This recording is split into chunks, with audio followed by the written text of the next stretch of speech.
Good morning. আজকে আমাদের Mandarmani day 2। তো আজকে কি এনজয় করি সব কিছুই তোমাদের সাথে শেয়ার করব। আর যদি এই ব্লগটা ভালো লাগে তাহলে অবশ্যই লাইক কমেন্ট শেয়ার করবেন, আর সাবস্ক্রাইব তো করতেই হবে। আর আগের ব্লগগুলো যদি দেখে না থাকো তাহলে চ্যানেলে গিয়ে ঠিকঠাক দেখে নাও। এনজয় কিন্তু রয়েইছে, বন্ধুবান্ধবীদের সাথে ঘুরতে এলে তো এনজয়টা একটা আলাদা পর্যায়েই থাকে। তো সেটা সবটাই প্রায় তোমাদের সাথে তুলে ধরার চেষ্টা করেছি। এখন ফ্রেশ হব, ফ্রেশ হয়ে ব্রেকফাস্ট রয়েছে আমাদের, ব্রেকফাস্ট করব। ব্রেকফাস্ট করে তারপরে আমরা ভাবছি একটু সমুদ্রে ঘুরতে যাব বা স্নান দান করবো, একটু সকাল সকাল দিকে করব, কারণ দুপুর হয়ে গেলে একটু বেশি রোদ হয়ে যাচ্ছে, যেটাতে প্রচণ্ড গরমে আর কিছু করতে ইচ্ছে করছে না। সকাল হতেই এখানে রুম সার্ভিসের জন্য লোক চলে এসছে, আর আমরা ফ্রেশ হয়ে চলে গেলাম ব্রেকফাস্ট করতে। এই ব্রেকফাস্টটা আমাদের কমপ্লিমেন্টারি হিসেবে ছিল। আর এখানে এতটা ভিড় কারণ টাইম বেঁধে দিয়েছে 8টা থেকে 10টা কি 10:30 পর্যন্ত।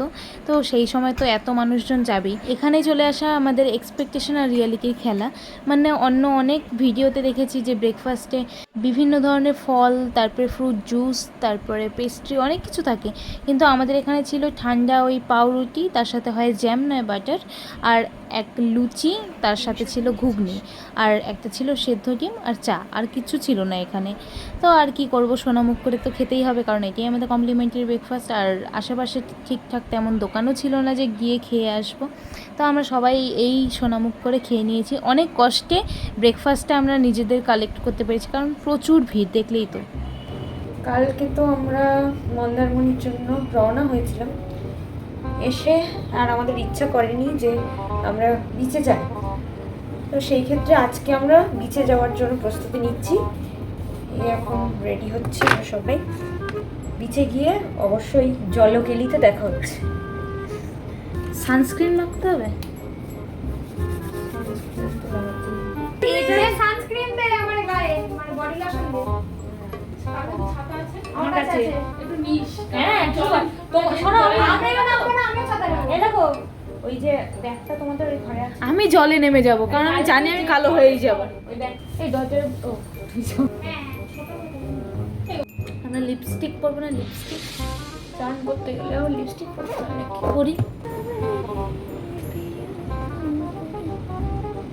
একটু রিলস বানাবো তো লিপস্টিক পরি হালকা।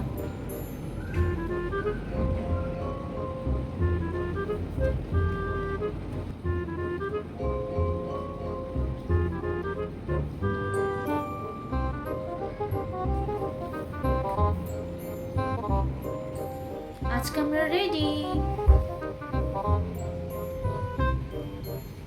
ভেবেছিলাম যে একটু সকাল সকাল সমুদ্রে আসবো, কারণ অনেকটা রোদের মধ্যে আর থাকা যায় না। কিন্তু কি আর করবো, আমাদের সব ঢং করতে করতে সময় হয়ে গেছে প্রায় 11:30। সবাই বলে দীঘা মন্দারমণি সমুদ্রে নাকি সারা কলকাতার ড্রেনের জল থাকে। যাই হোক, আমি এটা সঠিক জানি না, কিন্তু আমার সমুদ্রের জলে স্নান করতে খুব একটা ভালো লাগে না, কারণ নোনা জল থাকে।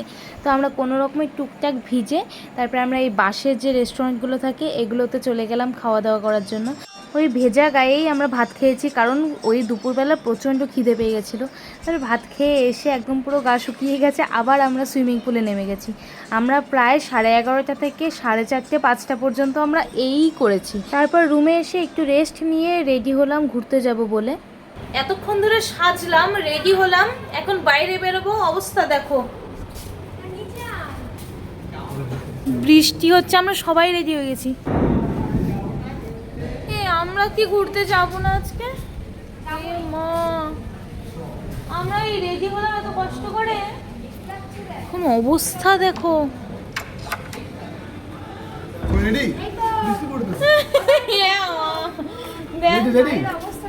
এই একমাত্র রেডি হয়নি, বাদ বাকি আমরা সবাই রেডি।